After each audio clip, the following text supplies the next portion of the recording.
Question 5. Atrons. An early entomologist observed ants carrying particles to neighboring ant colonies and inferred that the ants were bringing food to their neighbors. Further research, however, revealed that the ants were emptying their own colony's dumping site. Thus, the early entomologist was clearly wrong. Alright, so argument of facts. Clearly we have an argument here. Thus would be our structural indicator of conclusion. So our conclusion is that the early entomologist was wrong. Well, wrong about what? Well, he observed ants carrying particles to a neighboring ant colony and inferred that they were bringing food. However, further research showed us that they were actually emptying their own colony's dumping site. Therefore, he was wrong, or they were not bringing food to their neighbors, right? So you notice clearly a flawed argument. Is a major gap in this argument. To relate to it, imagine I said this. My neighbor observed me carrying my trash out to my trash cans, and ants happen to live in my trash cans. And from this, my neighbor concluded that I was bringing food to the ants.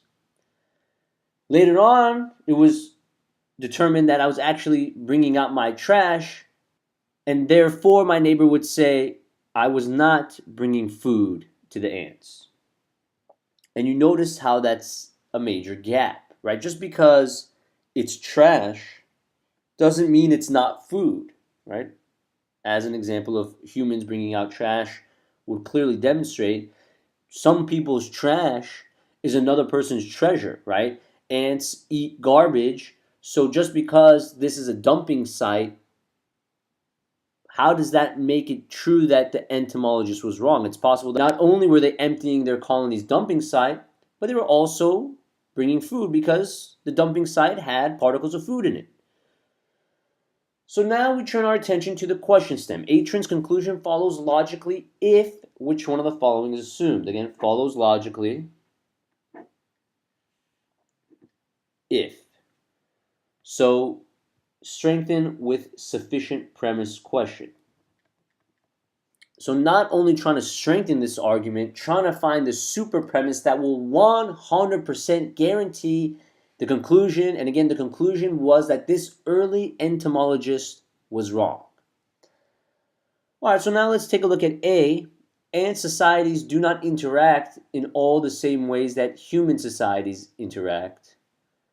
Fantastic. That is completely irrelevant. Does not even strengthen this argument. We are not talking about ant societies versus human societies. We're talking about this one ant colony bringing particles of food to the neighbors. Later on, finding out it was actually them emptying their own dumping site. What does this have to do with the way ant societies interact compared to the way human societies interact? A is completely irrelevant. Does not strengthen, and definitely does not guarantee the conclusion. Moving to B, there is only weak evidence for the view that ants have the capacity to make use of objects as gifts. Again, completely irrelevant. So you notice what B is trying to make you think that because there's only weak evidence for the view that ants have the capacity to make use of objects as gift, that strengthens this conclusion that the entomologist was wrong, not only because we found out that they were emptying their own colony's dumping site, but also because there's weak evidence that they can make use of objects as gift, so the likelihood that they were giving food to their neighboring ant colony is unlikely. But again, we're not trying to strengthen, we are trying to guarantee the conclusion that this entomologist was wrong, and the fact that there's only weak evidence for the view that ants have the capacity to make use of objects as gifts does not guarantee the conclusion, so B would be out. Which brings me to C. Ant dumping sites do not contain particles that could be used as food. And you notice C is exactly what we talked about before. How can we jump from the fact that we figured out that they were emptying their own colony's dumping site to conclude that they were not bringing food to their neighbors? That is what it means when it says the early entomologist was wrong. Well, the early entomologist believed they were bringing food to their neighbors. And if he was wrong, then they were not bringing food to their neighbors. But again, to guarantee that conclusion, we would have to say that these dumping sites don't have particles of food. And that is exactly what C says, which would guarantee the conclusion that the early entomologist was wrong because there is no overlap between dumping sites and particles of food, therefore guaranteeing the conclusion 100%. But again, let's make sure here, checking D, the ants to whom the particles were brought never carried the particles into their own colonies. Again, completely irrelevant. What difference does it make if these ants brought the particles into their own colony? We're talking about the neighboring ant colony bringing what we believed were particles of food to their neighbors. Later on, we found out that it was actually trash, and taking that to conclude that the early entomologist was wrong. What does the fact that ants to whom the particles were brought never carried the particles in themselves, just telling us that these ants are very lazy?